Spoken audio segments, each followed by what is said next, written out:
अ, मेरे प्यारे विद्यार्थियों, आज का दिन हमारे भारत के लिए बहुत ही अफसोस करने का दिन है। आज के दिन ही हमारे भारत का एक रत्न खो दिया और उस रत्न का नाम है डॉक्टर APJ अब्दुल कलाम। हम सब अपने पाठ्य पुस्तक में APJ अब्दुल कलाम के बारे में कुछ न कुछ अवश्य पढ़े होंगे। तो आज के दिन जो है 27 जुलाई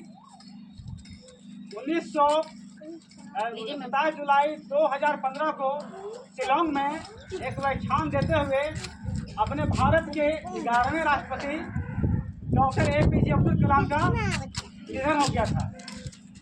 तो APJ अब्दुल कलाम के जीवन से हम सब बहुत कुछ सीख सकते हैं। उनका प्रारंभिक जीवन बहुत ही कठिनाइयों से गुजरा। कहा जाता है कि इतनी उनके जीवन में गरीबी थी कि पिताजी जो है दूसरे को नाव देकर अपना रोजी रोटी का इंतजाम किया करते थे। APJ अब्दुल कलाम स्वयं के 5 भाई और 5 बहन थे और उनके परिवार में उनके 3 परिवार थे।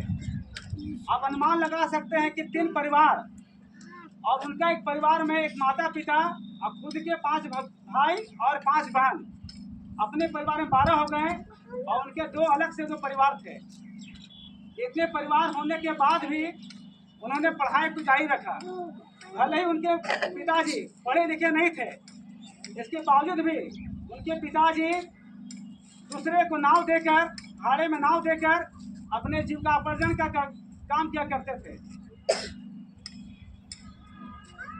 APJ अब्दुल कलाम का प्रारंभिक शिक्षा जो है गांव के किसी पाठशाला में हुआ था, लेकिन जब बात आई उस शिक्षा के लिए तो उनके पिताजी के पास पैसे नहीं थे, एफर्ट नहीं कर सकते थे कि हम अपने बेटे को पढ़ा सके, क्योंकि वे एक लंबे चौड़े परिवार से आते थे।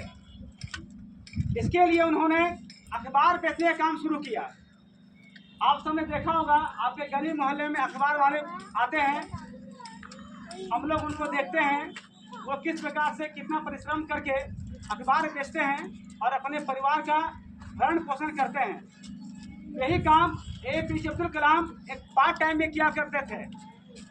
पार्ट टाइम में अखबार बेचा करते थे और जो समय बचता था वो विद्यालय जाया करते थे और विद्यालय से आने के बाद जो विद्यालय का जो होमवर्क था वो पूरा करते थे। और ये काम एक दिन का नहीं था, उनका काम ये बराबर का था।